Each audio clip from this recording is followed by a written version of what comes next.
अस्सलाम वालेकुम, welcome back to a new video. This is me Olia. उम्मीद है कि आप सब खैर खैरियत से होंगे। अल्हम्दुलिल्लाह मैं भी बिल्कुल ठीक हूँ। Box trouser cutting and stitching beginners के लिए है। जिन लोगों को बिल्कुल कटिंग नहीं आती उनके लिए ये पैटर्न है।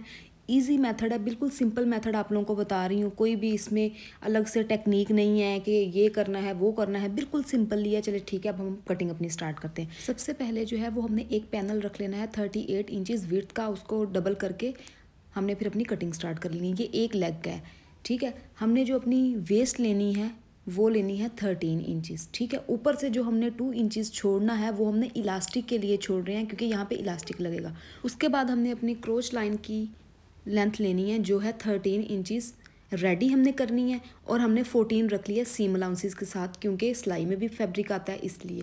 और जो ऊपर 2 इंचज़ हमने इलास्टिक के लिए छोड़ा हुआ है वो हमने एज इट इज़ वैसे ही छोड़े रहने देना है। अगर उसके साथ हम लेंगे क्रोच लाइन की लेंथ तो फिर हम लेंगे 15 इंचज़, ताकि 2 वो चला जाएगा, एक हमारा सिलाई में चला जाएगा, और 13 इंचज़ जो हमारी रेडी है वो क्रोच लाइन आ जाएगी, ठीक है। हमने लाइनिंग लगा के अपनी इसको डार्क कर लेना, ताकि हमें पता चलता रहे कि क्रोच लाइन का हिस्सा कितना है। और उसके बाद फिर हमने बॉटम की तरफ जाना है कि वो हमने कितना रखना है कितना नहीं रखना।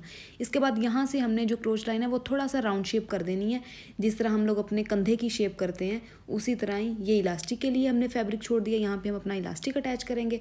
उसके बाद हमने अपनी टोटल लेंथ देख लेनी है। जो हमें अपनी टोटल लेंथ 35 इंचज़ चाहिए, उस पर हमने एक मार्क लगा देना है। और फिर उसके बाद हमने अपना बॉटम देखना है। बॉटम कहते हैं जब हमने अपनी ओपनिंग लेग का जो होता है, जो हमारा नीचे से पाउंचा होता है, वो हमने कितना रखना है, वो हमने 12 इंचज़ रख देना है। उसके बाद हमने वो 12 इंचज़ से लेके जहाँ पे हमारा क्रोच लाइन ख़त्म हो रही है वहाँ पे उसी स्टाइल में एक लाइन लगा देनी है। बेशक आप स्केल की मदद से कर दें या इंची टेप को 12 से लेके वहाँ तक लेके जिस तरह वो टेढ़ी शेप में जा रहा है आपने वहाँ पे एक लाइन लगा देनी है, ताकि कटिंग हो सके, ठीक है। और बॉटम की लाइन जो है अपने 12 इंचज़ उसको आपने थोड़ा दोबारा चौक से डार्क कर देना है। बॉटम को लेग ओपनिंग भी कहते हैं। फिर उसके बाद जो हमने अपना हेम रखा हुआ है वो 1.5 इंचज़ रखा हुआ है, ताकि नीचे को करके ट्राउज़र को हमने फोल्ड कर देना है। उसके बाद हम आ जाते हैं अपनी कटिंग पे। सेम जिस तरह हमने लाइन मार्क की हुई है उसी तरह, क्योंकि हमने अपनी हेम जो है उनकी साथ में सब कुछ मेजरमेंट की हुई है, तो इसलिए हमने बिल्कुल साथ साथ अपनी कटिंग करते जाना है। उसके बाद हमने आ जाना है अपने बैक पार्ट पे। सेम हमने वैसे ही फैब्रिक को नीचे रख के, जितना ये फैब्रिक था उतना ही नीचे रख के, उसके बाद ये जो हमने कटिंग पैनल कर लिया है इसको हमने अपनी बैक साइड के ऊपर रख के सेम एज इट इज़ इसी तरह ही कटिंग कर दी। बाद हमने फ्रंट और बैक में एक चेंजिंग करनी है, वो मैं आपको बताती हूँ कि क्या चेंजिंग है।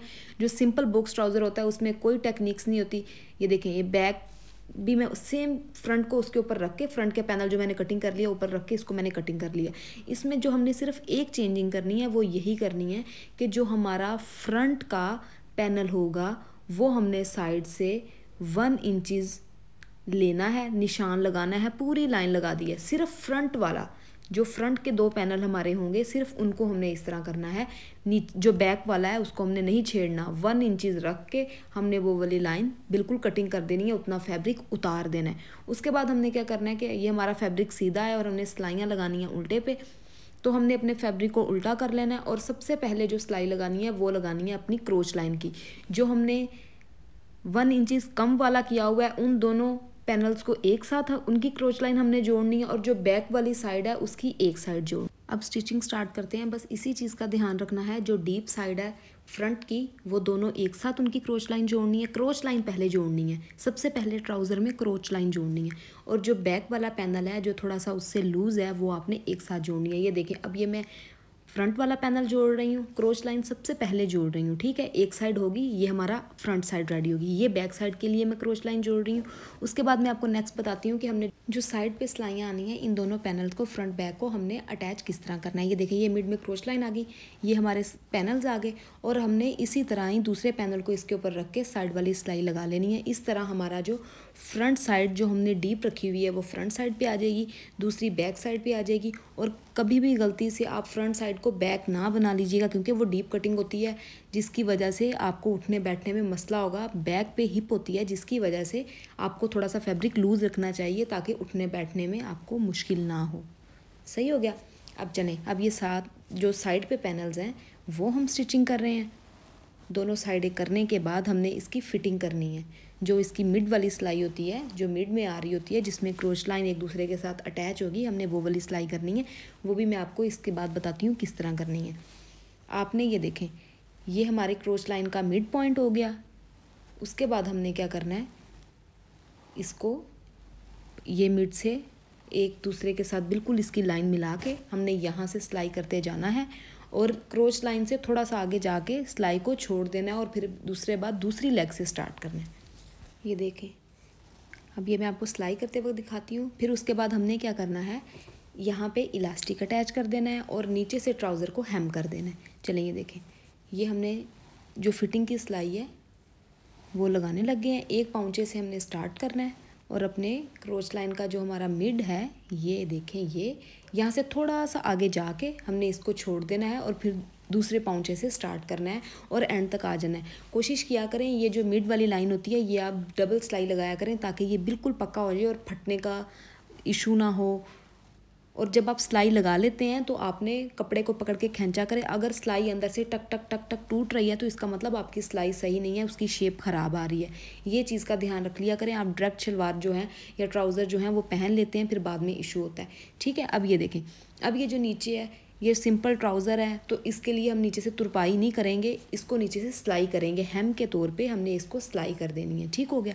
जिन्होंने नई नई सिलाई सीखनी है, जिनको अभी नहीं पता हाथ से वो इस तरह फिनिशिंग नहीं दे सकते, तो वो पहले अच्छी तरह इसकी क्रीज बिठा लें, अच्छी तरह प्रेस कर लें और उसके बाद ऊपर सिलाई लगा लें। लेकिन मैं करती रहती हूँ ये काम, तो मैं हाथ के साथ इसको सेट कर लेती हूँ। मुझे पता है कितना फैब्रिक अंदर देना है, इसलिए मैंने ये कर दिया। लेकिन जो न्यू कमर्स हैं, जिन्होंने अभी बिल्कुल स्टार्ट करना है, वो पहले अच्छी तरह प्रेस कर लें, सिलाई लगा लें। ये देखें, हमारा जो एक पाउंचा है वो बिल्कुल रेडी हो गया। क्योंकि ब्लैक है तो इजीली इस पर कुछ नज़र नहीं आ रहा, सिलाई का पता ही नहीं चल रहा। यानी कि कभी कभी होता है ना, सिलाई जो है वो रफ लगती है कि क्यों हमने लगाई है, हम तुरपाई कर लेते, इसलिए ये बिल्कुल इसके ऊपर सही लग रहा है। अब आप इसकी फ़ाइनल लुक देख लें। ये इलास्टिक भी अटैच हो गया, ट्राउज़र बिल्कुल रेडी हो गया। ये मैं आपको दिखा रही हूँ। 12 इंचज़ बॉटम के साथ हमारा ट्राउज़र रेडी हो गया। लूज़ है, अच्छा है, आजकल के स्टाइल के हिसाब से है, बिल्कुल इजी कटिंग है। स्टिचिंग भी आपने देखा बिल्कुल इजी है, सिर्फ आधे घंटे का काम है। जिनका पैशन हो, जिनको दिल हो सिलाई करने का, काम करने का, वो आराम से कर सकते हैं, उनके लिए बिल्कुल भी मुश्किल नहीं है। अब आप देख रहे हैं ये प्रिंट ही बहुत अच्छा है। इसके साथ की शर्ट भी है।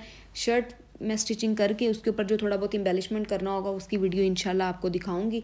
फिर किसी दिन आपको शर्ट की भी कटिंग, जो सिंपल कटिंग कुर्ते की होती है, जो इजीली हम कर लेते हैं, वो वाली मैं आपको बताऊंगी। उन बच्चों के लिए, उन बच्चियों के लिए जिन्होंने अभी अभी स्टिचिंग स्टार्ट करनी है, उनके लिए ईजी हो जाएगा। उम्मीद है कि आप लोगों को वीडियो पसंद आई होगी। लाइक करें, शेयर करें, कमेंट करें, अपना ख्याल रखें, घर वालों का ख्याल रखें, मुझे दुआओं में याद रखें। खुदा हाफिज़।